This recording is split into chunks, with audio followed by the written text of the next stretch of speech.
So let's talk about the ballot question. This is the ballot question in 2018.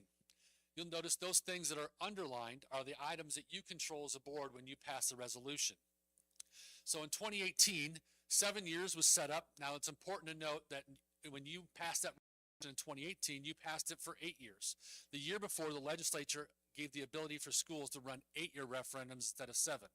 However, Crown Point was one of the first ones to go back for a renewal of that referendum.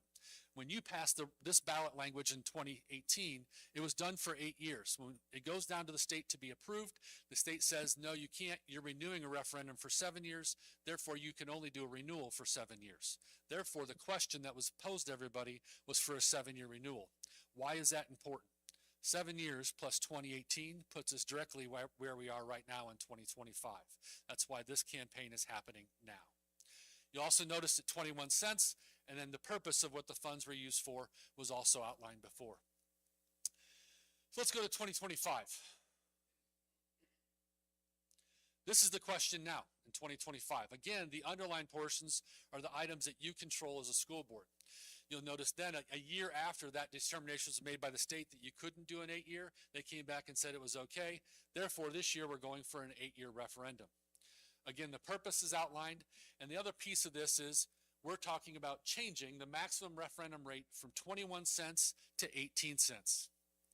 Now, we would normally use the words decrease or reduce, but those are not allowed because that would be unduly influencing the voter. Important thing to note is you'll notice in the non-underlined areas that the word increase is used 4 times. It's really frustrating because we're actually decreasing the rate that we're allowed to ask for from 21 to 18. However, if the first time you see this question is when you go to the ballot that day and all you see is increase, and oh, by the way, you see percentages of 21 and 20%, it's going to be very confusing. It's important to note that this is not an increase. We're actually decreasing the rate, and I'll show you that. Let's first talk about how property taxes are calculated. If you had a home with an assessed valuation of $100,000, the standard homestead deduction is $48,000. You then get to take another 35% off of that number. That therefore making your net assessed valuation $33,800.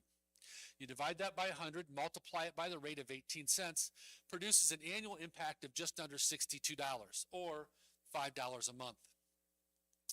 So let's talk about our tax rate history. If you look back to 2017, the tax rate was $1.38 with a 21-cent referendum rate. You'll notice that trending downward and staying at the 21-cent referendum rate until 2024, where it was down to 20 cents. And then in 2025 this year, we're down to 18 cents. What you'll also notice is as that trend continued down, $1.38 down to $1.22 this year. Now, as we've talked many times during our budget sessions, our range for our tax rate was between $1.30 and $1.40.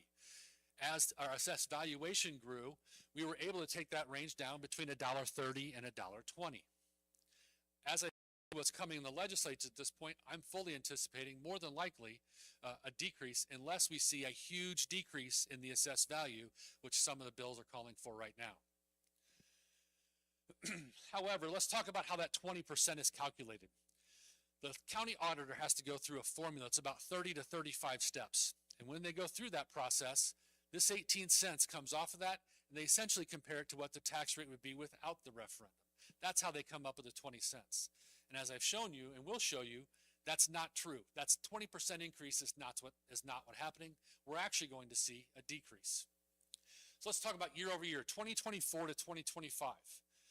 The total tax rate, now this is the highest tax rate, total tax rate. So this would include the city, the library, the county, the township, every taxing entity that you would face. For us, the highest rate is in the city of Crown Point. The total tax rate just under $2.75 in 2024. In 2025, we're at $2.63. Now remember, our rate went from $1.28 to $1.22, or a 6-cent decrease. So of that 11-cent decrease from 24 to 25, we're actually a little more than half of that at 6 cents. Let's take the median valued home. For us, $308,500 produces a gross tax, using the calculation I just went through, of $4,654 in 24 and 25 down to $4,461. But we have to remember we have tax caps, and everybody's under that 1% tax cap. $3,085, you're only going to pay 1% of your median home at $308,500. Now, the referendum tax goes on top of the tax cap. So you have your tax cap, and then the referendum gets placed on top of that. You'll notice in 2024, that's $349. In 2025, down to $310. So your final tax bill in 24 would have been $34.34, and 25 down to $33.95. What does that mean? It's actually a 1% decrease. In no part of that question do we talk about the decrease that's taking place when you look at the question that's on the 2025 ballot. Let's look at a little different scenario. In 2018 at 21 cents, the last time we ran the referendum, gives you different levels of homes from 100,000 down to 400,000. I'm going to focus on that 308,500 because that's the median value. Median value, $355 was the impact of the referendum back in 2018. For that same valued home at 308,500 in 2025 at 18 cents, that's $309. Important to note, when you look at the difference, it's down $46 from 2018 to 25.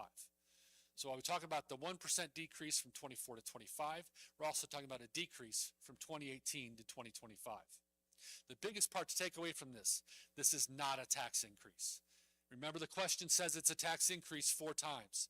The most important part, it's not a tax increase. It's actually a decrease.